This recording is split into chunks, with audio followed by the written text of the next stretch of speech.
Did you know that besides your mortgage, the amount that you spend on food is one of your largest monthly bills? You guys know I'm real practical. So today I'm gonna give you 5 tips and tricks on how you can cut your monthly grocery budget in half. Coming right at you.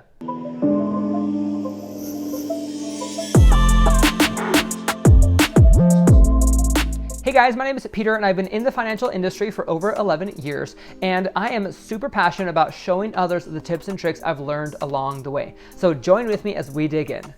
I think in today's world, most of us have a smartphone. So number one is to use a smartphone app. There's lots of grocery store apps out there. There's Walmart, Fred Meyer, just to name a few. But here's the thing, even without using coupons, you are able to find lots of deals and things that are already on sale. I know we personally use Walmart Pickup, and I think Sam Walton would be so proud. It's such a convenient service. Be able to just put your order in online ahead of time, to put exactly what you want on there, and then set your exact time of when you want to go pick up your groceries. From there, you just pull up to the curb and they'll bring out your stuff. Pretty genius. And all of this for free. Number 2, meal plan and meal prep. If you are gonna be cooking or baking anyways, you might as well save or freeze the rest. If it was delicious the first time, I'm sure it's just as delicious or even better when you serve it up as a leftover. Here's the thing, if you're trying to save money, you can't be snarfy. You can't be like, oh, I don't eat leftovers. The idea is we wanna save money. So if you wanna cut your grocery bill in half, I would encourage you to double your recipe and save or freeze the rest. Number 3, buy in bulk. I know if we plan wrongly and you buy in bulk, you can actually waste things. So here's what I'd encourage you to do, is to stop and think about things that you're gonna be using anyways, like paper products or Cheerios or coffee or whatever it might be. If you know you're gonna go through them at some point and they have a pretty good shelf life, you can definitely buy in bulk and save some money that way.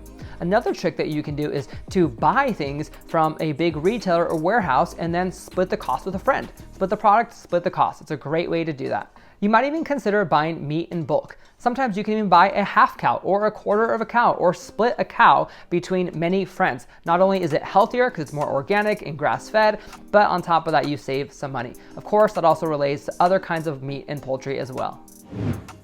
Number 4, decide and budget ahead of time how much you'll be spending on groceries either that week or that pay cycle. I can't tell you how many times I've gone into a store with a list of 5 things I need to go pick up, and I end up with those 5 things and 3 more bags of chips and 2 more boxes of Oreos, and I think, wait a minute, how did that happen? I know, the essentials, right?